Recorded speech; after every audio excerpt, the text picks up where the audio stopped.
I'm delighted to be here today with Rafe Kelly, who is the founder of Evolve Move Play, which is a very interesting organization, and he has a podcast by the same name. And Rafe and I are both designated speakers at an upcoming conference called Estuary Northwest 2024, which is September 12th through the 15th.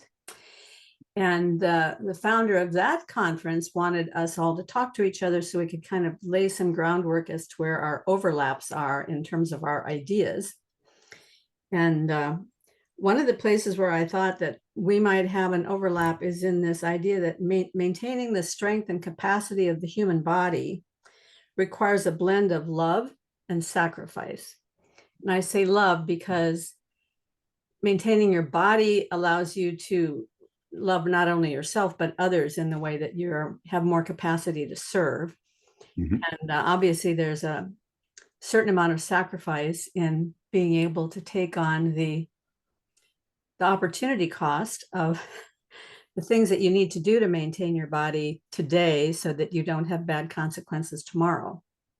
So Yep. maybe you could just spring out from there, and we could just to talk about that. What do you think? Yeah, absolutely. I guess what I do is essentially a combination of physical practices and dialogical practices that are oriented towards helping people cultivate wisdom and virtue. And we really focus on the body, one, because we live in a culture with mind-body duality, and we don't recognize that actually that's not the I don't think that that duality particularly works. And once we collapse it, we realize that in order to feed the whole system, in order to connect, we have to start in the body. So love, right? Love is an experience that we have. It's an emotion. So we could talk about love as a physical experience, right? You look at a child, your child, and you pick them up and something happens inside you and your face moves in a specific way, and you know whatever it is, we can I think it's funny, in our culture we tend to reach for neurobiology, right? It's oxytocin and dopamine and whatever. um, but we don't experience oxytocin and dopamine, we experience love. But love is a physical thing, right? When you pick up your child, you have an urge to kiss the top of their head. You have an urge to stroke them, an urge to hug them, right? These are physical expressions. Now, when we live lives um, that are extremely abstracted away from our physicality, we become less and less sensitized to those very phenomenological, sensual experiences of the body that are telling us what it is to actually experience love, what it is to act in love, what it is to feel love for somebody. And so when we reinvest ourselves into the body, we discover all the layers of the self and the capacity that we have to relate to ourselves, relate to the world itself, and relate to others, and indeed, I think, to relate to the transcendent. And it does require sacrifice, right? There's, a deeply realized physical practice involves some kind of struggle. It involves some kind of, um, you don't get to be strong without work, without some level of discomfort. But when you have that strength, then you can throw that child in the air and you can bring joy to that child. When you have strength, you can offer that to the people around you. And so that capacity for strength that comes through sacrifice is a gift that you then have to give in love to all the people around you. And ultimately, that's the best, in my opinion, that is the ultimate um, thing to be oriented to, that gives meaning to whatever physical practice is that we take on, is that they allow us to more effectively fall in love with our experience of being, and then to act in love in how we move through that experience. So, is there a danger inherent in that? It seems that for some people, this physical prowess leads to a deep self love that actually shuts out other people. Have you run into that issue? Mhm. Oh, for sure. I think that every potential transformative practice, for me, I've always seen that there's a downside, right? So I remember encountering this idea occurred to me first in actually looking at the practice of concentration meditation or Vipassana, right? So, that's there's a huge emphasis on mindfulness right now in our culture. It's very popular. There's many apps that are about mindfulness. Everyone is doing mindfulness retreats and mindfulness this and mindfulness that. And one of the foundational practices that most people do is a seated concentration meditation on their breath.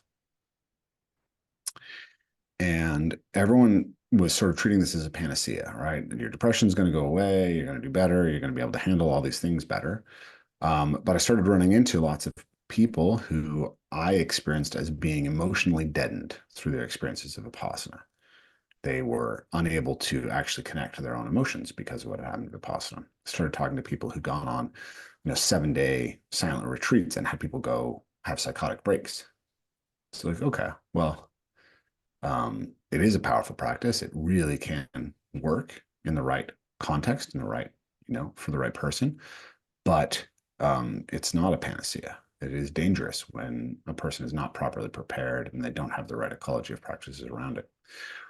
Now, we see the same thing with parkour, right? Parkour is kind of the base practice from which all of my stuff really spun up, along with the deep background in martial arts that preceded that. But parkour inherently is an encounter with fear. A lot of what we do in parkour is scary. And so you can cultivate courage in a very dramatic way through the practice of parkour. It really allows you to relate to your mind in how it experiences fear at a very deep level and learn to become skillful in your response to fear. So, so many people in the community who started parkour with me, they talked about the idea that parkour was incredibly transformative, right? It was like this, it was like our religion. It really was when we were all starting.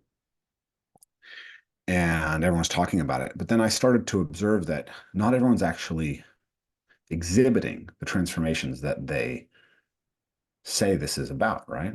So it's like, oh, you're super courageous, but you're actually really cowardly because in the way that you like maybe you can't go talk to a girl that you're attracted to, I or was wondering about that. Does it transfer out into the social realm? Yeah. it can, but it doesn't always.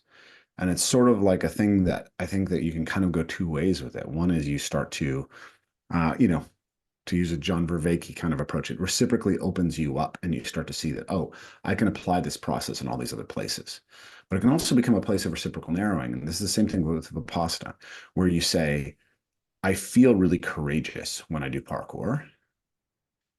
So I can just tell myself that I'm courageous because I do this, even though I'm actually behaving cowardly over there. So it can become a place of that where you can go to get a false signal of your courage that's not actually transferring, right?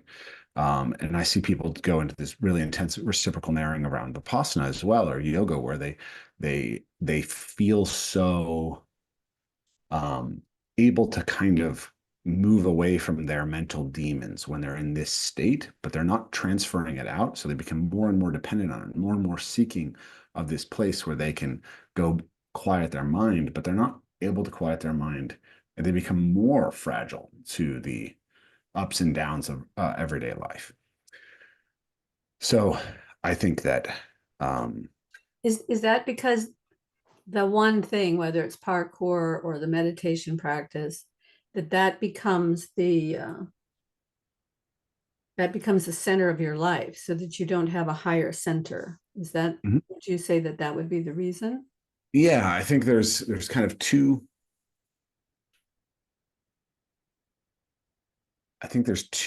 pieces to understanding that. One is this thing that I think fundamentally we actually need some kind of ecology of practices where we have practices that help us reflect on and see our practice from another perspective and that reciprocally reinforce the adaptations. So something like parkour and Vipassana actually are really interesting in combination because we can really feel our ability to concentrate shift in a practice like parkour specifically from that. So we see a transfer of practice between those two things. A mindfulness practice improves our capacity for entering the flow state.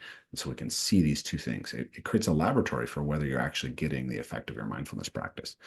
Um, and then, and then in some sense, it's like parkour is like, I would think of it as a local game, right? It's a game that's a constrained aspect of reality. It's not all of reality. And Vipassana is the same thing. It's a local game. But there's some meta game that's the set of all games. And ultimately, what we're trying to address with our practices is to become more adaptive in the metagame.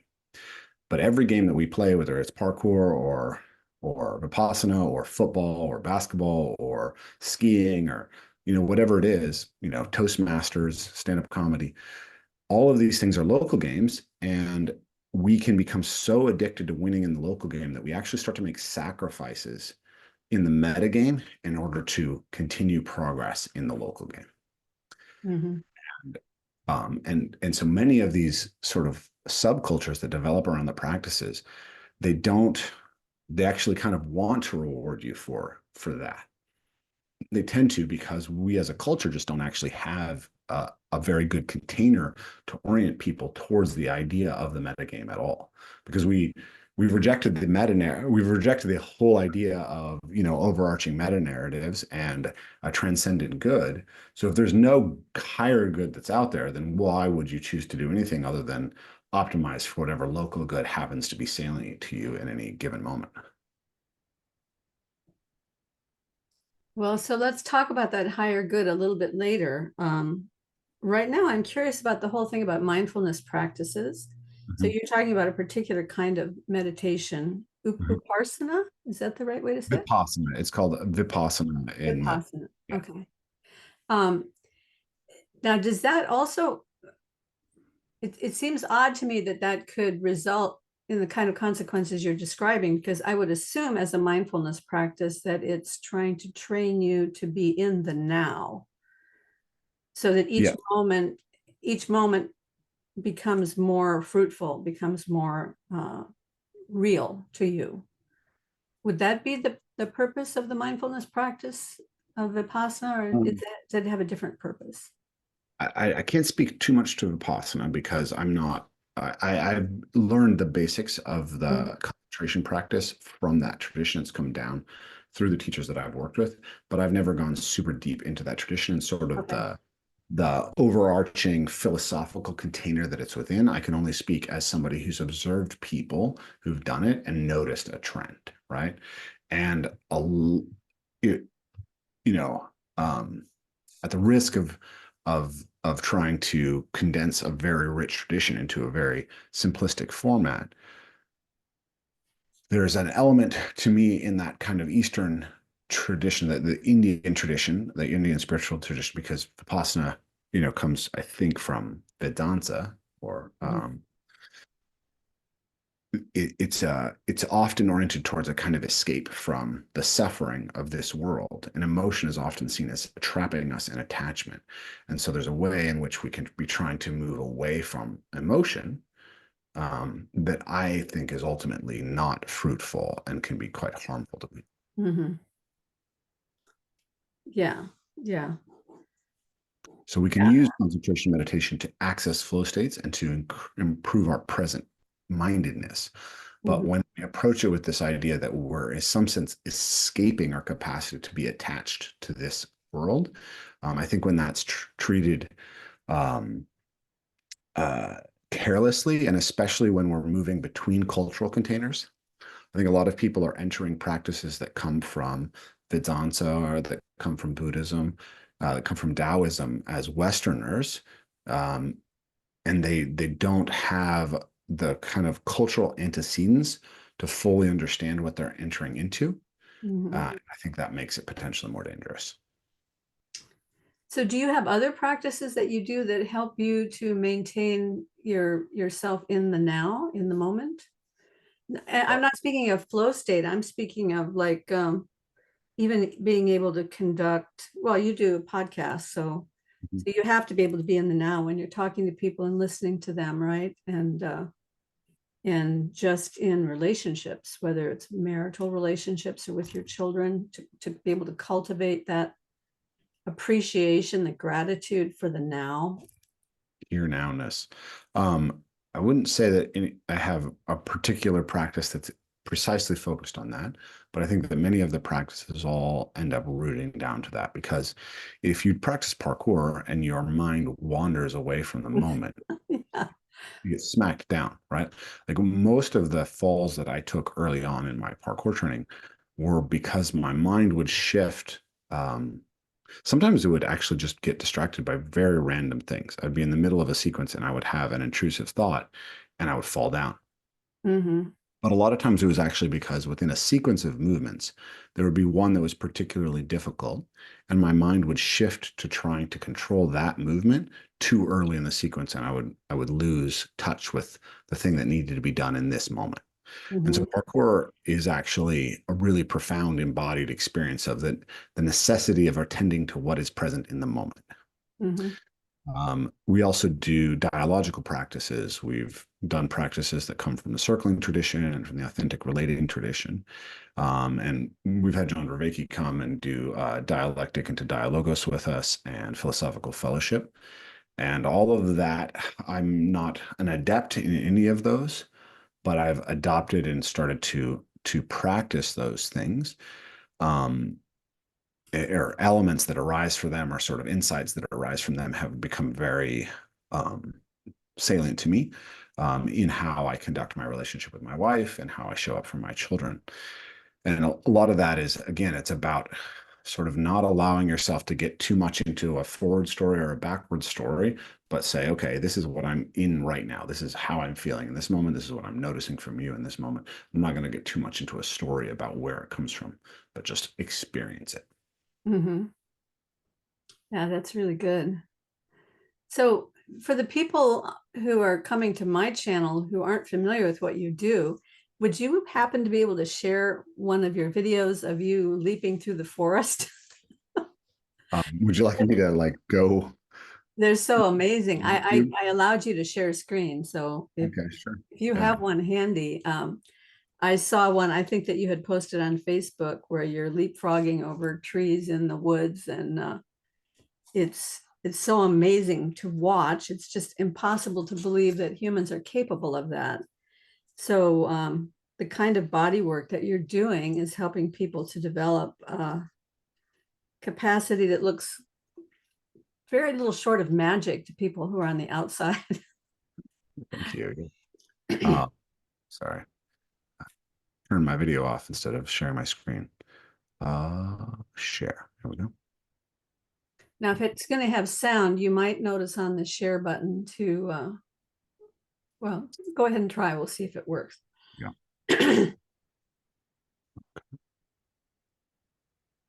Um, to Oh, share you don't have computer. Zoom audio. Well, No. it'll probably work even without Zoom audio.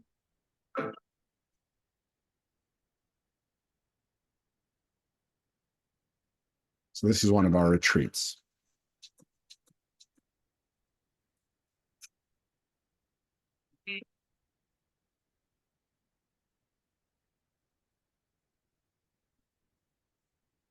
It's been an incredible journey of exploration. I'll switch it because that one has a bunch of people talking. So I'll show you this one instead. This is the one I was thinking of.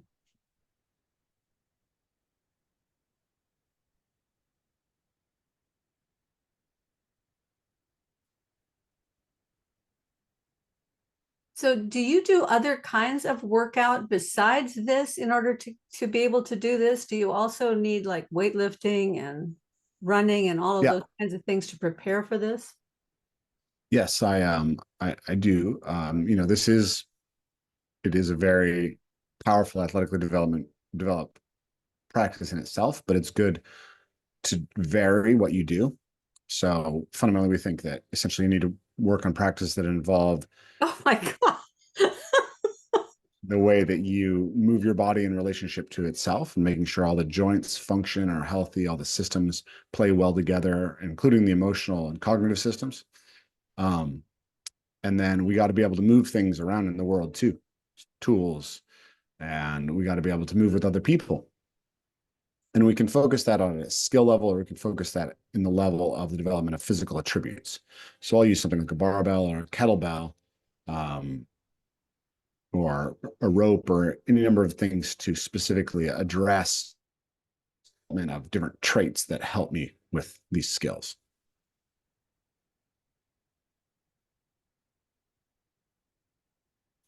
Wow. That's just so beautiful. Thank you.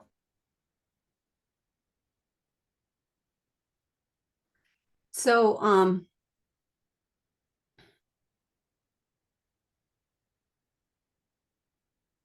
when you do retreats with people, do you have a requirement that they have a certain physical level before they join the retreat? Because it seems like it would be dangerous if you didn't have the physical capacity. We have the ability to scale extremely well.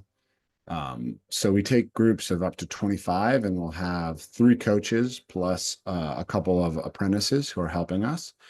And then we'll go into an area and we will have a plan that involves basically scaled versions of challenges, based on the physical level of the students that we have. So John Vervaeke was one of our students in 2002. Sorry, 2022. So we've had students into their 60s, students of all levels of physical ability, both, elite parkour and martial arts athletes, as well as, professors who are, just a few years from retirement. Do you mostly do this in the Pacific Northwest? So our retreats have been primarily taught in the Pacific Northwest. We've done one out in Europe, and then we actually have our first one on the East Coast coming up in mid-September. So that's a week after Estuary, in Vermont. That'll be taught by 2 of my students. And then going into next year, we'll very likely have retreats in Europe and possibly in Australia as well. And how often do you do the retreats? So we have 3 in spring, summer, and fall here in the States, and then potentially going into next year, we'll be looking at a winter retreat somewhere like Costa Rica, Hawaii, and then in future years we'll probably have maybe 3 on the East Coast, 3 on the West Coast, 3 in Europe, etc., stuff like that. So is this your whole career, or do you have a day job besides this? This is my day job. I have we have an online academy as well. So we're going to be doing like an online coaching cohort coming up at the end of September. We'll have 6 weeks where we'll be taking people through the foundations of our practices. Um, and so we have a bunch of online courses, but we're moving from primarily doing online courses to primarily doing these coaching cohorts, because we're finding that people just need a little bit more, personal touch from coaches in order to really get themselves through the practice. It's very hard to buy a program and watch a bunch of videos and then go to do it on your own. So being able to have a coach who you meet once a week, get to talk to, get to ask your questions of, who's going to follow up with you, we think is going to be a much more productive model for actually getting people to fully experience the practice.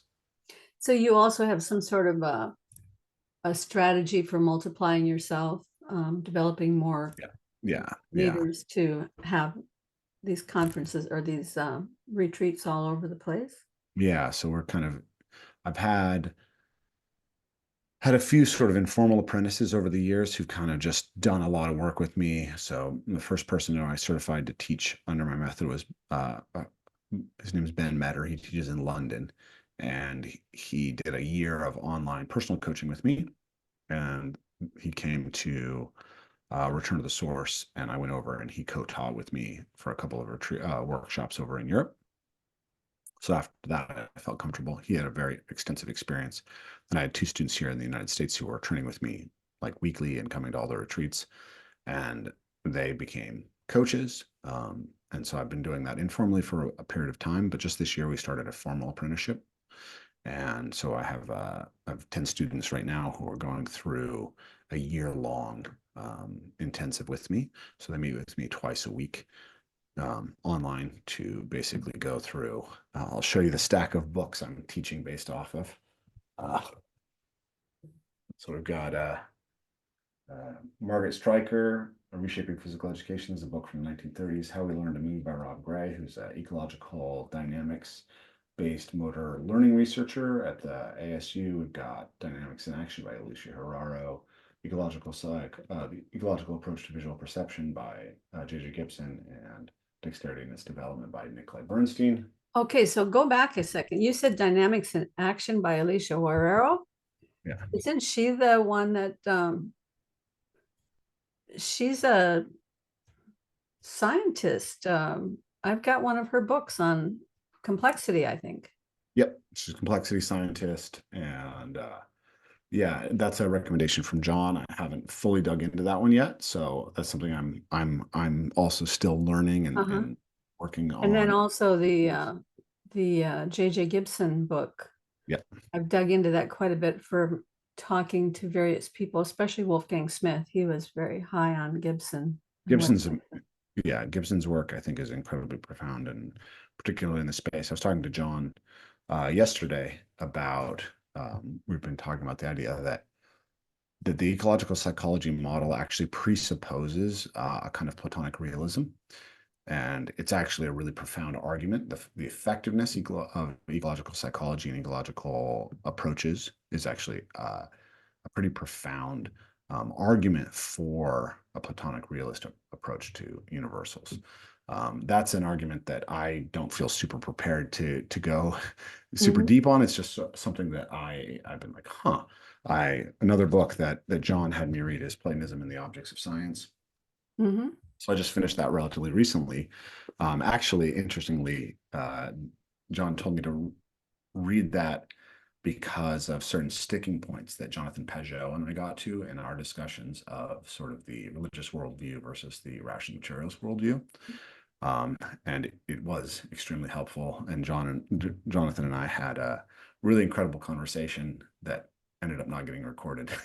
Oh, man, that's too bad.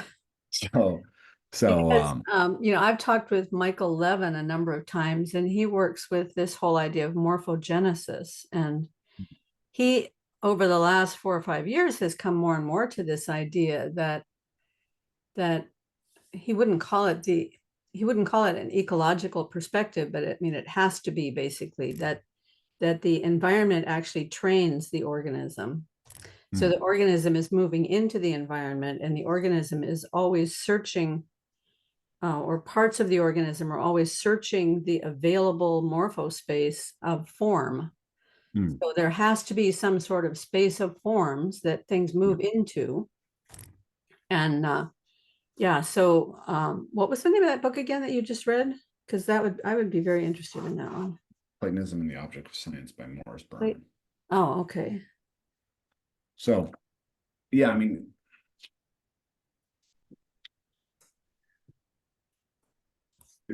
if you look back at the evolutionary history of animals, what you'll see is that certain body plans reoccur over and over again. So there have been four-legged pursuit predators with relatively long snouts, which is a wolf-like thing, in many, many different iterations, many different sort of small coyote-like creatures have then evolved into large hyperpredatory wolf-like creatures. That's happened over and over again. We see the same thing in the cat lineage and various offsprings of the cat lineage turning into saber-toothed animals with large saber teeth.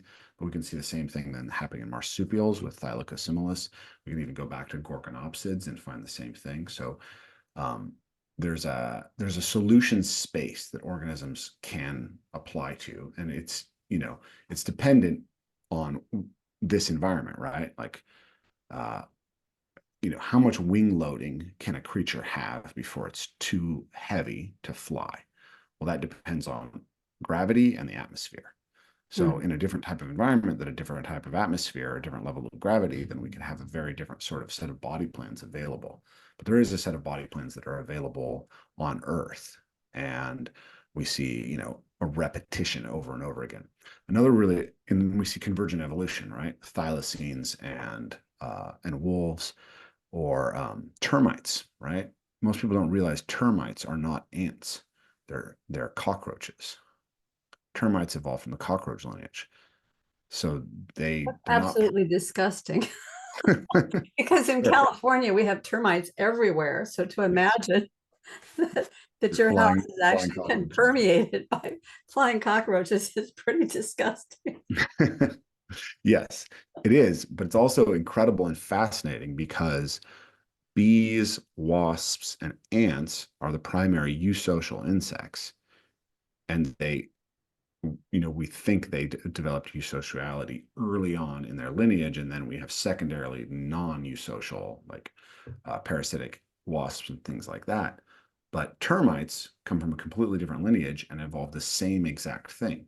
So again, you have this form of a eusocial insect, and a termite ends up looking like an ant, even though it's not. There's another really crazy example of this. Sorry, I'm a huge not biology geek, so you've ticked one of my weird boxes. But there are something like 7 different lineages, I believe, of crustaceans that have evolved into crabs. So when we see an animal that is a crab, it doesn't necessarily closely related to some other animal that is a crab. A crab is a body plan that has been adopted over and over again from similar antecedents.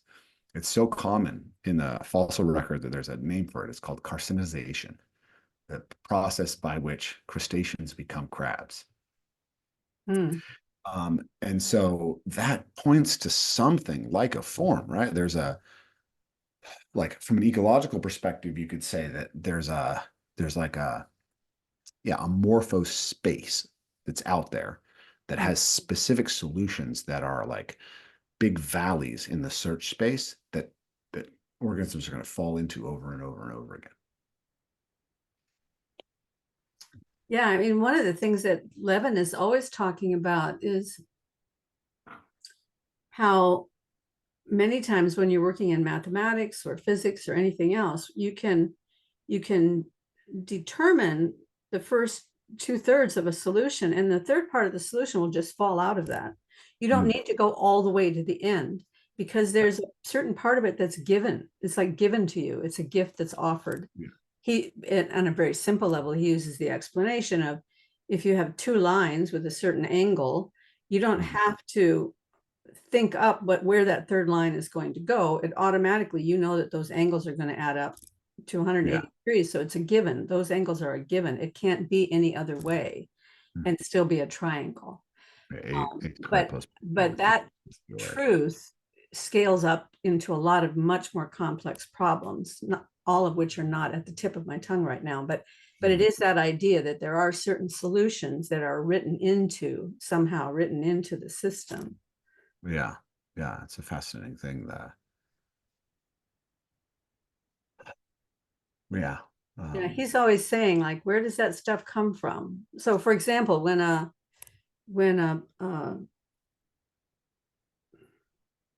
creature that has two, I can't think of the biological term right now, has 2 sides, left arm, right arm, bilateral. When you have a bilateral system, and the organism is developing out of the zygote or whatever is, in humans, it would be the zygote. As the arms are growing, how do they know when to stop so that they're both equal? The fingers are growing. How do they know when to stop so that they're equal, so that you have equal on both sides? Because that is not written into the DNA.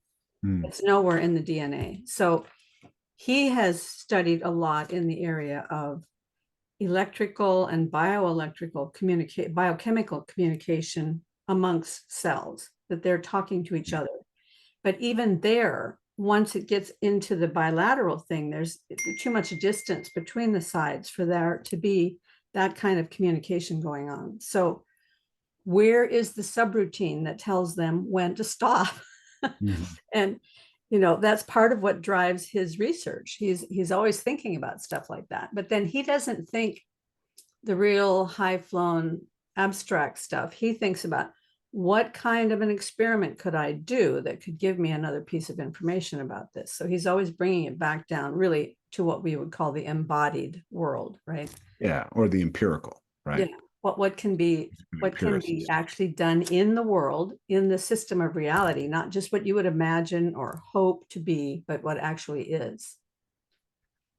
Karen, do you mind if we pause for a second? Oh, not at all. Sorry, my wife is trying to reach me, and I'm like, I'm worried about why. Hey, Beth. So part of our journey here is to learn about each other so that we will be better able to do. I don't know whether we'll get one of these matchup conversations at the conference or not, but I think they are planning to have each person speak and then have them talk to each other. And so who knows how that'll all go, but just so we can kind of figure out where our ideas overlap and how we both ended up in this corner. Yeah, Maybe yeah. that would be a good question to ask you. How did you end up talking in this little corner of the internet? Was it through John Vervaeke? I suppose. So Or did you talk to Paul first? yeah, so I became very interested in Jordan Peterson in 2016. So after he appeared on the Joe Rogan podcast, and of course, I was interested in the political stuff that he was talking about with Bill C-16. But once he got into his maps of meaning stuff, I got really, really interested because at the time I was really just actually digging into the idea of how meaning like was actually motivated physical practice. And I was really especially interested in the question of narrative. I was noticing that I was very scientifically literate and I would share scientific findings to justify the ways that we practice to the students that I worked with. And I noticed that that didn't have nearly the same kind of impact on them as when I told personal stories Hmm. about the practice or what was emotionally meaningful to me. And so I could see that there was a kind of mode that I could enter that was more autobiographical poet that seemed to really, really land with students much more than being able to sort of cite statistics or a kind of specific research perspectives. And so I was really curious about what made a story work. And so when I started to dig into Peterson, it was like, okay, here's these grand archetypal stories. And I started to actually tell the story of, like the dragon slayer archetype as a way of explaining what we were doing when we approached a movement practice. So if we think about um, the classic sort of call to adventure, the sort of the hero's journey, right? There's a call to adventure. There's a descent into the underworld, a confrontation with chaos. You bring back the elixir, right? You have to deal with fear. So within parkour, we talk about this idea of breaking the jump. So breaking the jump, you basically feel the first thing that they talk about is you feel the call of the jump. You see a jump and it calls to you. It says, okay, this is possible for you. It's call to adventure, call the jump. And then the next thing you do is that if it's a real jump, if it's challenging, you feel fear. So you have to deal with your fear. So that's kind of like our descent to the underworld, right? And you have to confront it. You have to deal with your fear. And eventually you do the jump. It's like your confrontation with the dragon. And on the other side of it, you feel really good. You're really excited. Right? That's some kind of reward. And then ultimately it's like you grow in character, you grow in capacity. And then you get excited about it and you say, hey guys, come try this jump. It's a great jump. You bring back the elixir. So in those maps, I found something that was really really in common. And then looking at Jordan's model of understanding the neurobiology of approach and play. And my wife actually had done her master's thesis on parkour as a form of adult play. And she got really into the research on Jean Piaget and Jaak Panksepp. And so I had encountered those people through her and through the work of another thinker named Frank Ferencich. But in Jordan, I then went really deep into, going and reading all the stuff about rough and tumble play, which I'd already been teaching. And it was just so aligned for me. So I got super fascinated by Jordan. I went really, really deep into his work. I met him in 2017, invited him on my podcast at the time. And he said yes, but then it fell through. And then um, the Kathy Newman interview happened. And then Jordan's star was just ascended so fast. It was like impossible to catch up with him. So I don't recall if I spoke to Paul before I spoke to John. I think that when John came out, I saw the same kind of potential in John that Jordan had, and I was like, I'm not missing my opportunity. So 7 episodes into Awaiting for the Meaning Crisis, I was already reaching out to John, and we had an incredible conversation right from the start. And John wanted to stay connected, and so I started talking to John every couple months, pretty much for the last 5 years. Then somewhere in that, I think maybe Paul saw me talking to John and recognized that we had this common understanding of Jordan, and we started maybe just like talking on Twitter. And then Mhm. eventually I went on his channel, and then I started to get other invites to other channels on this little corner of the internet, and Mhm. have stayed abreast of things. Like I'm not someone who's super dialed into all the little channels that are in this corner. It's impossible to keep up. It's difficult to keep up. Yeah, like I follow John's work really closely. Dip in and out of Jonathan and Paul at different times, and same for Jordan now. Like I don't keep up with Jordan's podcast unless it's something that's specific to what I'm doing. But then like recently I've been consuming some of Brendan Graham Dempsey because the questions around metamodern spirituality and Christianity have been really relevant to me. Um, I I had Sevilla King on my channel, and I read Zen and the Art of Motorcycle Maintenance and got into that. And so yeah, that's kind of how I became a figure in this little corner. So we could talk a minute about Brendan Graham Dempsey and what it was that you found in his work that was interesting to you. And the reason that I'm fascinated with that right at this moment is that maybe a month or two ago, I got a request from a young man who had written a book about archdisciplinarity. Mm. And he wanted to know if he could come on and talk about it. The whole idea of archdisciplinarity is that there is something that goes above and beyond all the various disciplines in that and I mean, I've been talking about this thing for 5 years, how everything scales. And so all of these truths, you find a truth in any one discipline, you're going to find that same truth in another discipline. It might be at a different scale, but it's going to be the same truth. And so he'd written this book about not only you have the discipline, and then you have the interdisciplinary, and then you have the meta-disciplinary. But then above the meta-disciplinary, there's this thing they're calling archdisciplinarity. And Mm. one of the co-authors on that book is Brendan Graham Dempsey. So I Okay. thought, well, I should have been listening to Brendan Graham Dempsey to see what he's all about, but maybe you can give me a heads up. Mm. So Brennan is someone who I think has done a lot of work to try to articulate something called metamodernism, which would be what comes after postmodernism. Mhm. Because postmodernism, in some sense, uh, leaves us it leaves us kind of without a direction, right? It sort of takes away the oars. Um, and so metamodernism is like, well, we're sick of that, right? It's like, it's great. The insights are real and profound, and or some of them are, and we can't really go back, but all you're left with is nihilism. Because So it what comes takes away the next? grand narratives Yeah, and it takes away any sense of meaning. yeah, yeah. So a variety of people over the years have pointed out the work that I'm doing and the way that I'm talking, and told me that I'm a metamodernist. And I was like, I don't know exactly what that means. I've seen, I think that in the articulation of what comes after postmodernism, there's been this idea of integral, which comes from Ken Wilber and the people around him. There's the metamodern thing. And then there's a lot of other stuff that I think is sort of postmodern, um, and maybe doesn't exactly have a flag it flies under, but John, I would say, is very much a postmodern. Jordan is a postmodern, and so I think that Brennan's done a lot to articulate that, and then he's proposed recently. He's very interested in how that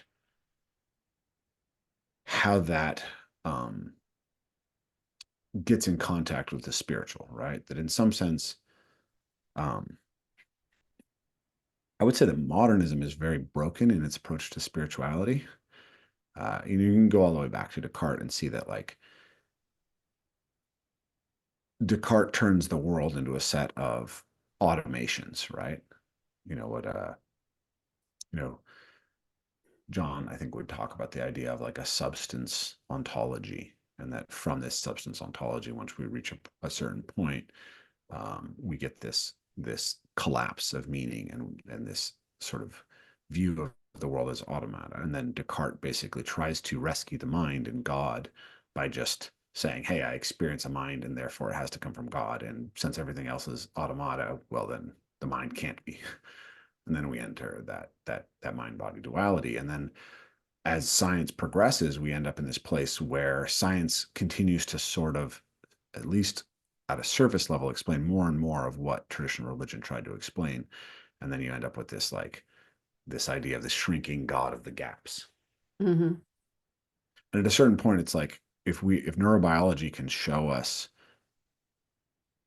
we at least have the ability to break brains in very interesting ways that that that that say that, you know, the mind appears to be related to matter in a really important way. Um, and so then there's like potentially nothing left, right? Once people start saying that love is just a bunch of chemicals, there's no meaning left. And then I think my sense, and I think that this is what Brennan would say as well, and maybe Paul Einleitner and other people, is that there's a kind of branch of Christianity that sort of adopts the meta-modern or the modernist ontological frame and just tries to turn Christianity into a competing story, but just one that a competing scientific story, but just one that's not very well justified. Um, and then but we kind of reach a point where materialism doesn't work, and we end up that understanding that underneath it all is some sort of relational ontology, right? Some sort of process ontology. And quantum physics messes everything up, and now we're in a new place. And so we have postmodernism, which throws out all the grand narratives. And then we realize on the other side of that, well, we can't actually live without narratives. So we can't go back. But how do we do it, right? The Paul Einleitner talked about this in one of his things, so I thought it was good. He was talking about a sort of modernist, postmodernist, and meta modern stories, right? So a modernist story would be kind of like he gave the example of Tim the Toolman Taylor, right? Hmm. You know, morality is just clear and obvious, and every story sort of ends with a moral story. There's a conflict, and then there's a morality, and then in the 90s we hit things like Seinfeld, where actually there's no real good and bad in Seinfeld. Seinfeld is about nothing, right? It's about laughing at the absurdity of everything. And then he gives the example of everything, everywhere, all at once, which sort of takes us through this huge postmodernist conundrum of like, there's an infinite set of narratives that you could live within, but ultimately the resolution is that you just choose a narrative and you live with it. The meaning comes when you decide that you're willing to accept a given narrative and to choose it. So that's a kind of where my brain is, I guess, in trying to So the process Everything Everywhere All at Once you would describe as a meta modern movie. at a modern film. Yeah. Yeah, because where I've heard the phrase most often is where people are talking about movies, and that the meta modern movie is one that is attempting to inject meaning back into a system where meaning has been ejected for a long time. Yeah. So but it has to be done with a certain amount of irony and Mm-hmm. a little bit of cynicism, and so they're still trying to maintain some of the postmodern ethos for people who need that in order to feel comfortable, but then they inject some meaning back into it. So like all of these narratives that are out there, and then you just pick one and because you're willing to make some meaning out of it, but it's still your choice. Which narrative you pick is your choice, right? Yeah. Paul was talking about this idea that, like, I was talking to John yesterday about the problem of pluralism, right? Like John was challenging me on my sort of choice to sort of begin to identify as a Christian, if that's what's happening. I'm, I feel like I'm in a very liminal space between Christianity and maybe, I don't know, maybe John's Zen Neoplatonism, but um, but compared to John, I'm much more oriented towards the idea that we should be really cautious about our capacity to invent something better. Yes. And I've had some personal experiences in the last year with a sort of spiritual revelation that is related specifically to the figure of Christ that is pretty intense for me. So it's been happening for maybe 7 years or so that that that um that there's a kind of emotional call towards Christianity in me. But John and I were talking about that, and he was talking about the problem of pluralism, right? That that uh that when we live in a sort of mono religious system, then the question is sort of like whether you accept a religion or not. But Pascal's wager breaks down once you live in a system where there's Jews and Muslims and neo-pagans and Taoists and Buddhists and Vedanta and all of those things, right? It's like, well, um, how do you justify a specific religion as being what it is? And Paul was talking about this. It's like part of it is you just say, "This is my tradition," right? Because you can't like I can't. It's very hard to justify that if I had been born and raised in Iran, that I would have had the same attraction to Christianity that I have now, right? Like because I would have been raised in a different cultural context, right? Part of why I'm trying to understand Christianity is because I'm trying to understand where I come from and where my family comes from and where my parents came from. Where our culture comes from, like what makes the West the West. And if I grew up in the Islamic world or in China, that would be a very different question. So he was saying like I can recognize that and I can still say I choose the Christian tradition anyways. And if I put my mind to it, I can come up with really good reasons why I'm a Christian and not those other things. But you still leave room for the fact that other perspectives exist and also have valid reasons for why they exist. So I don't know. I don't feel like I have a really, really beautiful model to offer you here. I'm more meandering around what I'm trying to Oh, understand. no, it's really interesting to me to see the way that you're working your way through this because it's a very honest path that you're on. And I really admire that. Thank you. I guess I'm a very simple person. And so I became a Christian when I was 32. Mhm. And I've gone through a number of iterations of that process, but somehow I have never lost sight of Christ as being the ultimate reality. Mhm. So so what that says to me, if I just look at the world even through a scientific lens, there is something that is a reality that if you start poking at it the wrong way, you're going to get consequences. And when you're leaping through the trees, if you lose your focus for a second, you're gonna crash and burn. One of the great Christian singers back in the early 1980s, when I had first become a Christian, he and two of his children, and 4 people who were visiting his ministry got in a small plane so that they could fly over the property and look at the area of the property. And it happened to be a plane that was not calibrated for that much weight. And so the plane crashed and they all died. And it was a horrifying thing. And here was somebody that I admired so much and I had followed him. He was a wonderful teacher and a wonderful person. He left behind his wife who was pregnant with their child.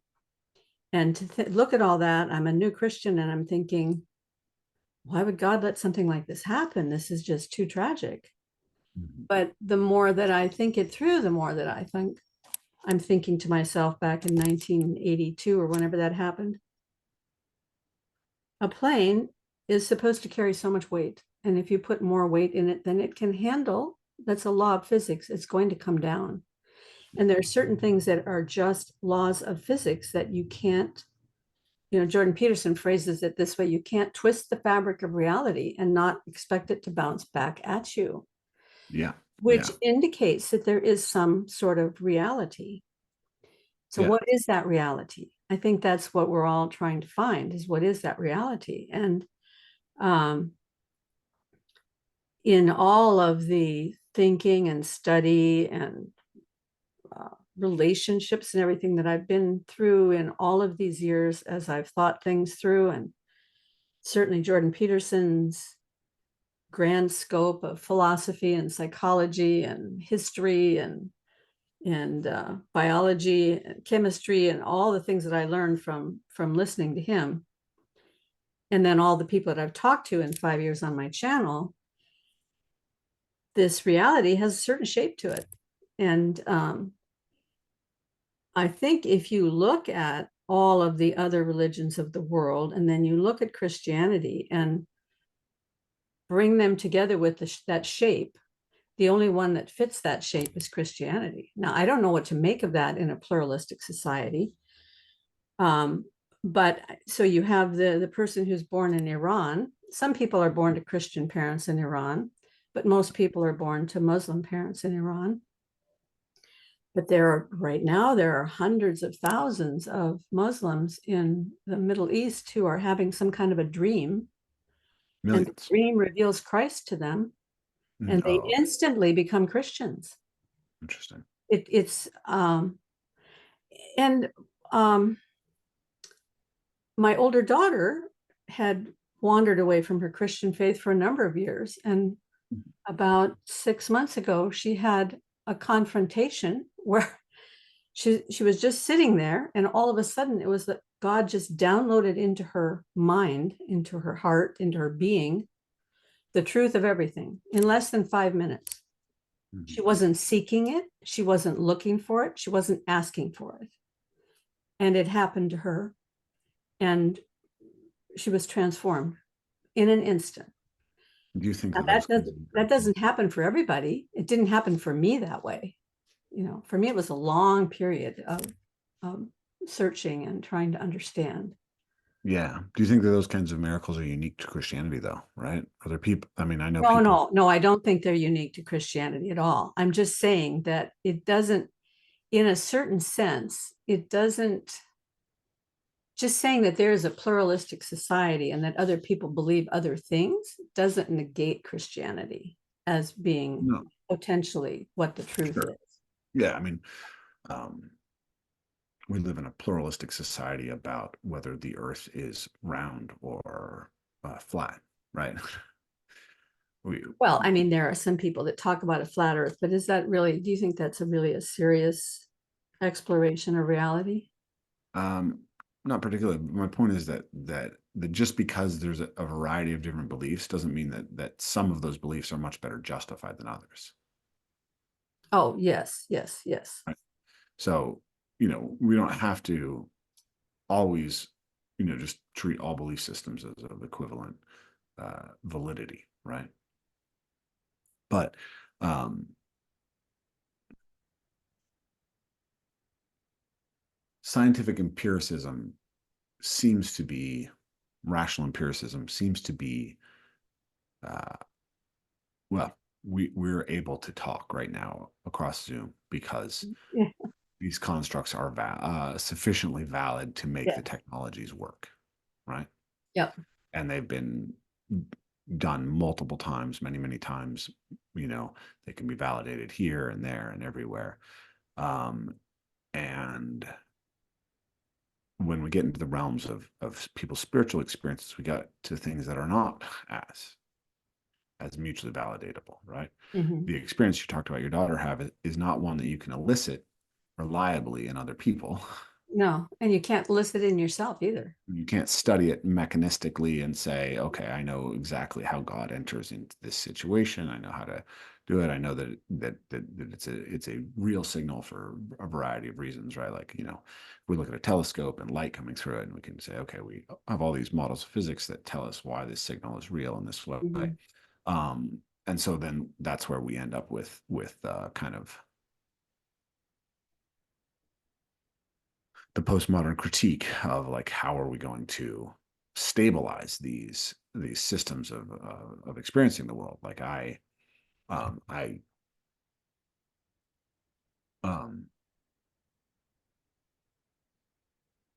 there's this idea, there's this new age idea that all religions actually have the same core, and that therefore if we kind of strip away all the dogmatism and the creeds and we just search for the spiritual truth that's universal to Buddhism and Taoism and Christianity and Islam and Judaism, that we'll end up basically with the one true spirituality, and it's all the same. But it doesn't seem to me that it's all the same. I think that it's kind of a utopian dream Mhm. that occludes a lot of information. What do you So think? What do you think would be the thing that would, well, is there one thing that causes you to believe that that can't be the truth? that they're all the same. Yeah. Yeah, I mean, uh, It's like all the roads lead up to the top of the same mountain, right? yeah, yeah. Well,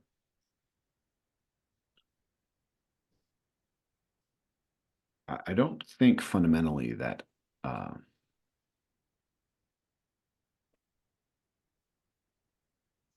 I think something really profound happens when the sort of the pagan Western world becomes Christian.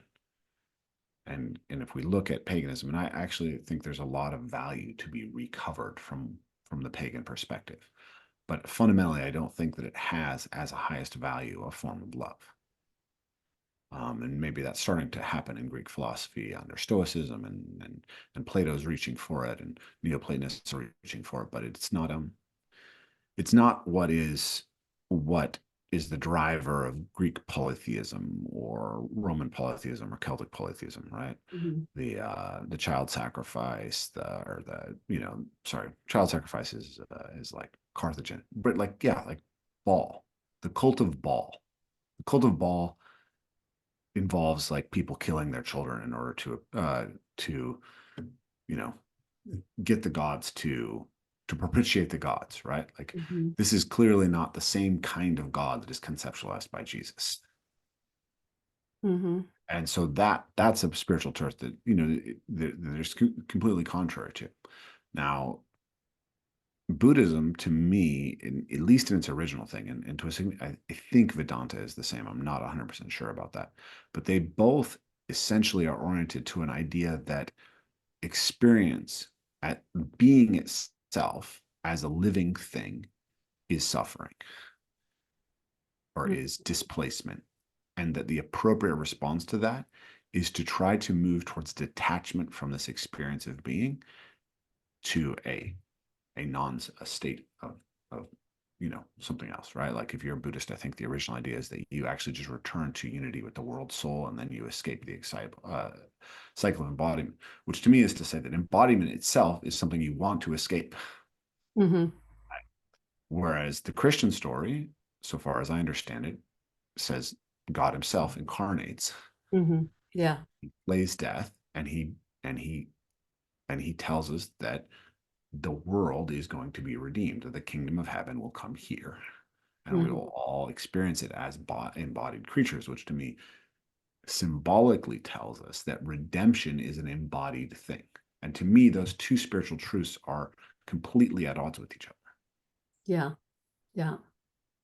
Um, That's certainly, yeah. In fact, I think it's either Peter Kreeft or Bishop Barron that I heard talking about that very thing just the other day about the beauty of embodiment. And well, and that's the whole problem with Gnosticism, because Gnosticism wanted to go that other direction and say, no, no, no, we got to get rid of the body. The physical aspect is evil, and we And I just mean, we see go it with the throughout the spiritual history of the aspect. Eastern Church too, right? That there has been a lot of anti-body. sentiment, right? Mhm. Punish the body, right? Mhm. It goes back to the Greeks too. I think maybe it was Epictetus who said it, we treat the body vigorously that it may obey the mind. Mhm. And it's like they're to me they're not different, right? We can't treat them as separate things. They are continuous with each other. Right? Well, Um, but what you're really doing with your evolve move play is treating the body vigorously, not yeah, mistreating the body, but treating the body vigorously, right? and also joyfully. Yeah, Yeah, and be kindness in in the the way. New Testament it talks about um, increase your capacity so that you can run the race well. Mhm. Beat Yeah, your body so that it works. And when it says beat your body, it doesn't mean like flagellate yourself. It means like the things that the Romans used to do when they beat their body was to keep their muscles supple and to keep themselves strong, right? Yeah. yeah, we do that. Yeah. Um, but I treat my mind vigorously, Mhm. right? And I could also say treat my mind vigorously so that it can obey my body well, right? So that it can actually know the signals of my body. Right? I Yes, have but I mean the most recent research is that the best way to prevent mental decline is through physical activity, physical exercise, yeah, weightlifting, absolutely. Yeah, walking, running. yeah. Yeah. But but part of this is that we don't listen. We don't like we've abstracted ourselves to the point where we're not actually good at paying attention to these other aspects of the self. Right. And one of the reasons that I fall down on the whole aspect of physical capacity is that I didn't learn very well to listen to my body, to have my body speak to me. Now my husband is completely the other way. My husband is 65. He could probably come on your retreat and outdo most of the young guys. Mhm. He's just got immense physical capacity because he really believes that challenging yourself in every aspect is what's going to help you grow and stay young and all of that. Because he can listen to his body. If the littlest thing goes wrong, he can tell that he Yep. needs to up his game in some area. And but anyway, before we go too far down this path, I wanted to go back to reasons why a person might believe that Christianity is true, Mhm. separate from all of these other beliefs. And there are two things that occur to me that I've learned over the years, and I believe they're true. And one is that there's certain things you can't say about Christ. If you believe that he is a good teacher and a good person, which I think most people from any tradition would agree with, even the Muslims would agree with that about him. Sure. Muslims have great respect for You Christ. can't believe that. You can't believe that if he is not who he said he was, because the things he says about himself are so radical Mhm. that no normal human being would ever say that about themselves and be taken seriously unless it were true. Yeah, it's C.S. So Lewis argument, right? The yes, it man took in me the a long mind. time to understand that though. When C.S. Lewis said that, I thought, well, what's he really talking about? Because it sounds good as an abstract philosophical thing. But then as you read the Bible over and over again and you begin to see Christ in the Old Testament and you begin to see the things Christ said about himself in the New Testament, it just starts to become very clear that the things he says about himself are either true or he's not a good person. Mhm. So the two things just don't mesh with each other. And then the other thing is most now I'm not a deep student of all the religions of the world, so I'm just going to say most religions have some sort of system of works that you need to do in order to achieve a certain level or become good enough for something. But in Christianity, you more have this picture of God acknowledging we are but dust and we are broken and wounded and needy, and he reaches down and transforms us and draws us up. So Mhm. this reaching down is completely opposite of us having to reach up. And to me, that's a huge distinguishing feature among all of these different pictures of reality. Mm. Yeah, thinking about that. So a Buddhist entrains themselves to escape the cycle of lives. That's the, there's many different strains of Buddhism, but I think that's the traditional thing. The a Taoist, right, in a similar way, is a set of practices for aligning ourselves deeper and deeper with the Tao. Islam, it means submission, right? It means that you act. It's an orthopraxic religion, right? It's not. It's about, you have to practice it. It's 5 pillars. Is that right? I think so. I'm not 100% Yeah. sure. And then Christianity says, that whosoever believes in Christ shall not die but have eternal life. Mhm. And And so, and that belief doesn't mean just a mental assent. I mean, it means trusting, putting your full weight on this reality. which is a mode of being. Mhm. Yeah, I struggle with that because I don't know. I guess that's the eternal struggle in Christian thinking, is the balance between works and grace, right? And it's this idea that, like, if we are really accepted Christ, if we really, really have faith, that the works flows naturally out of it.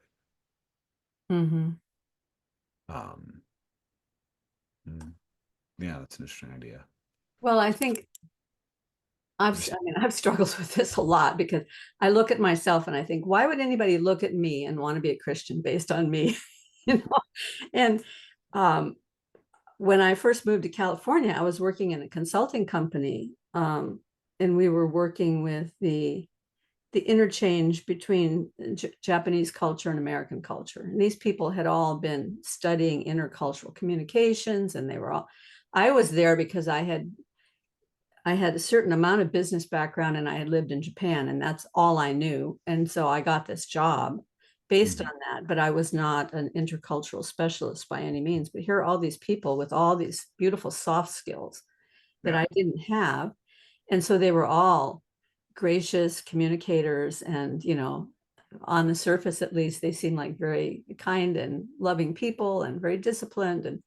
And it was very disorienting for me, because I had no way to differentiate myself at all. I'm looking at this and I'm thinking, well, none of these people are Christians. Most of them are Buddhists, or having a lot of different belief systems. And here I am, and I'm supposed to be a representative of Christ. I'm supposed to be an ambassador of Christ in this community. It was very disorienting for me to try to sort through what that all really means. And there are some simple little crumbs that we have as Christians, one of which is, I am a beggar, I have found the bread, and I want above all things that others should also find the bread. Not because I think I'm any better or have anything more to give, but simply there is a source of bread. And the love that grows in me because I have been given that source of bread is to want to offer that bread to others. So it's a very small picture. It also keeps me grounded. I have no pretensions that I'm any better than anybody else of any stripe, except that there is a certain shape to reality. And the gift that we can be given is to have a desire to live in that reality.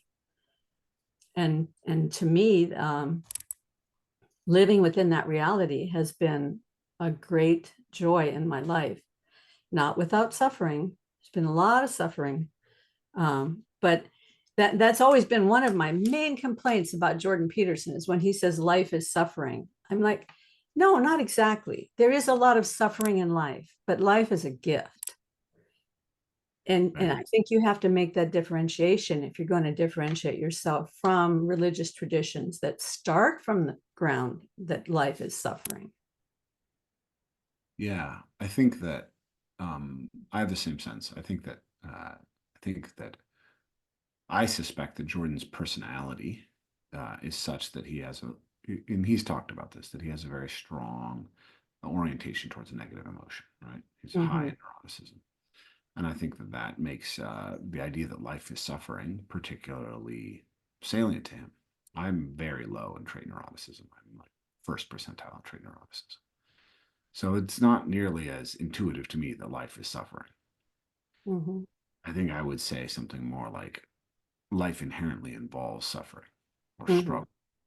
That life is struggle. That Mhm. we do not get to um, move through this thing without effort, without pain, without Mhm. difficulty. But there can be joy in that, and there should be joy in that, and Mhm. love. And ultimately, I think that's why I'm probably a Christian, is because I believe that when we orient ourselves in love towards being, that that's the only way to experience being well, right? That we have the opportunity to love our experience of being more, and that it's a choice. And it is a kind of faith, right? Mhm. Um, my wife and I separated at the beginning of the year, and it was pretty traumatic, and it helped me a lot with my movement towards Christianity. But essentially, I just chose to have faith that if I continued to show up for her as she needed, and that if I continued to do the work to take care of the things that had broken our relationship, um, that she'd be there, and that she would see the change in me, and that she'd want to come back. And that's what happened. Right? But it was like I couldn't move from practice to faith in some sense. I had to move from faith to practice. I had to just take the relation. I had to take as given Mhm. that I was going to have faith in this relationship, understanding that that faith might not result in what I needed. Mhm. But I assumed that even if my wife and I never got back together, if I had faith that that it would repay in whatever way God chose for it to repay. Mhm. Um, and that's how it's played out. And I think so, that that's like so key because maybe we won't even see it in this life. You know, Mhm, there are things that we do because we have faith that it is the right thing to do. And maybe in this life, we won't see it.